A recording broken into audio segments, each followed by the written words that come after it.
اب پھر یہ تاثر دینے کی کوشش کرتے ہیں کہ دیکھیے اگر ہم حکومت نہ لیتے تو ہم ڈیفالٹ کر جاتے. حالانکہ نون لیگ کے اپنے لوگ ہیں، مثلا محمد زبیر، وہ کہتے ہیں کہ عمران خان کے خلاف جب تحریک عدم اعتماد پیش کی گئی تو تب ڈیفالٹ کا کوئی خطرہ نہیں تھا.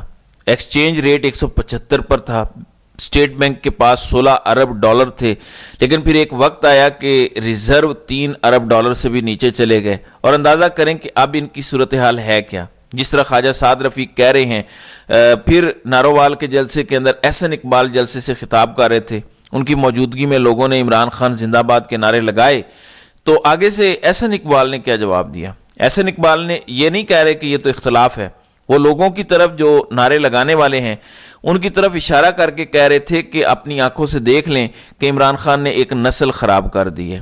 اب وہ نسل خراب سے کیا مراد ہے؟ اصل میں انہوں نے آپس میں پلان کیا ہوا تھا کہ ایک دور جو ہے، ایک باری جو ہے وہ پیپلز پارٹی آیا کرے گی، ایک باری نون لیگ آیا کرے گی، لیکن عمران خان نے آ کے ساری پارٹنرشپ توڑ دی ہے اور اب ان کے جلسوں میں لوگ انہی کے خلاف نعرے لگا رہے ہیں. تو اس سے آپ اندازہ لگا لیجئے کہ ان کو کس طرح کی پریشانی کا سامنا ہے. ایون آج انصار عباسی نے بھی یہ کہہ دیا کہ یہ کیسا الیکشن اور کیسی جمہوریت ہے. انہوں نے ایک آرٹیکل لکھا، اس میں کہا کہ سیاسی انجینئرنگ اگر کل غلط تھی تو آج کیسے جائز ہو سکتی ہے. ایسے ماحول میں سب کچھ گڑبڑ ہے. انتخابات کی شفافیت اور آزادانہ ہونے کی بات ایک مذاق سے زیادہ نہیں ہے. تحریک انصاف کے لیے کارنر میٹنگز بھی ممکن نہیں ہے. اگر پوری جماعت کو ریاست مخالف سمجھا جاتا ہے تو پھر ایسی جماعت پر پابندی کا قانونی راستہ نکالنا چاہیے. یعنی کہنے کا مطلب یہ ہے کہ وہ بھی ان کا دفاع نہیں کر پا رہے. آج ایون فواد چودھری نے بھی الیکشن سے بائیکاٹ کا اعلان کیا. انہوں نے کہا کہ پہلے کہا گیا کہ پلاٹ ظاہر نہیں کیا، جب جواب دے دیا تو اس بنیاد پر کاغذات مسترد کر دیے کہ ایزی پیسہ اکاؤنٹ ظاہر نہیں کیا. پھر میری بیوی کے کاغذات مسترد کیا گیا. بھائی کاغذ جمع کرانے گیا تو جیلم میں گرفتار کر کے پیغام دیا گیا کہ ادھر نظر نہ آنا.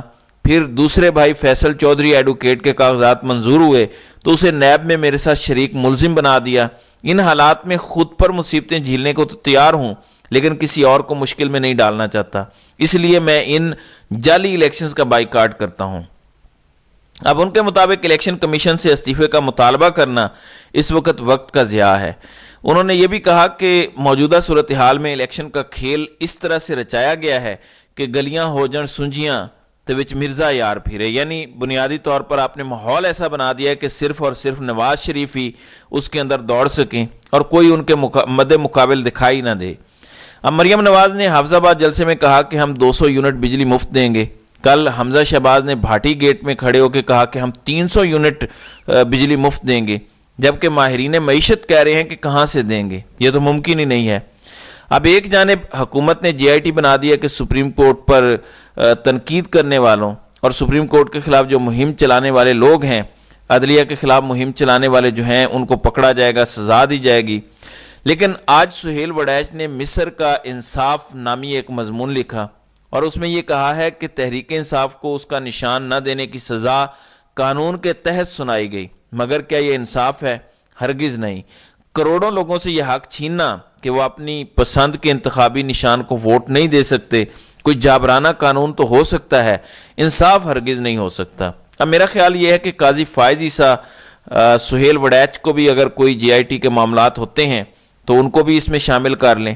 یعنی اندازہ کریں کہ ایون جنگ گروپ کے کالمسٹ بھی اس الیکشن کا دفاع نہیں کر پا رہے. یہ بنیادی طور پر ایک فراڈ سے زیادہ نہیں ہے جس میں مخصوص قسم کے حالات پیدا کر کے ایک مخصوص قسم کی جماعت کو جتوانے کی کوشش کی جا رہی ہے جبکہ وہ بھی نہیں جیت پا رہی. دیکھیں اگر ٹرن آؤٹ ہوا تو گیم اینڈ ہو جائے گی. اور پھر تحریک انصاف کا اندازہ کریں کہ ووٹر کتنا باشعور ہو گیا ہے. سلمان اکرم راجہ پی ٹی آئی کے لیڈر ہیں، بڑے اچھے انسان ہیں، وہ بھی لاہور کے اندر کہہ رہے تھے کہ افواہیں ہیں کہ آزاد امیدواران چھوڑ کے چلے جائیں گے. انہوں نے بھی حلف دیا قرآن کریم کے اوپر کہ میں اللہ تعالیٰ کو حاضر ناظر جان کر یہ عہد کرتا ہوں کہ منتخب ہونے کی صورت میں ہر حال میں عمران خان اور پی ٹی آئی کا وفادار رہوں گا. اسی طرح سے شیر افضل مروت بھی اپنے علاقے میں یہ کام کرتے دکھائی دے رہے ہیں. اس کی وجہ کیا ہے؟ اس کی وجہ یہ ہے کہ لوگ کہہ رہے ہیں کہ بھائی ووٹ تو ہم دیں گے ہم اپنے ووٹ کا حساب بھی لینا چاہتے ہیں کہ کیا آپ ہماری اس امانت میں خیانت تو نہیں کریں گے۔ امیدواروں کو پتہ ہے اب اگر یہ صورتحال ہو تو پھر ہمارے فیصلہ سازوں کو اس ملک کے اندر جن لوگوں کے پاس طاقت یا اختیار ہے ان چیزوں کا، ان کو یہ سوچنا چاہیے کہ آخر ایسا کیا ہے کہ اتنا ٹرسٹ ڈیفیسٹ عوام اور آپ کے درمیان بڑھ گیا ہے۔ آج گورنمنٹ کا نام لے کر اسلام آباد کے اندر ایک شخص نے خودکشی کر لی، اس کا حساب کون دے گا؟ کیا صاحب اقتدار اس پر غور کریں گے؟ پھر فیضان صاحب لکھ رہے ہیں کہ اسلام آباد کے تعلیمی اداروں پر سیکیورٹی کا خدشہ، 3 بڑی یونیورسٹیز کو اسلام آباد میں آج بند کروایا گیا اور اس وقت سرچ آپریشن جاری ہے۔ اس قسم کی خبریں سوشل میڈیا پر سرکولیٹ کر رہی ہیں۔ اگر یہ چیزیں ہیں تو آپ کہاں پہ لگے ہوئے ہیں؟ تحریک انصاف کے گھروں پہ ریڈ کرنے میں، ان کو توڑنے میں، ان کو اپنی طرف شامل کرنے میں، حالانکہ جو آپ کا اصل کام ہے اس پہ کوئی کسی کا دھیان نہیں ہے۔ تو ناظرین کرام، آپ کی اس ویڈیو کے حوالے سے کیا رائے ہے؟ آپ اپنی رائے کا اظہار کامنٹ سیکشن میں ضرور کیجیے گا۔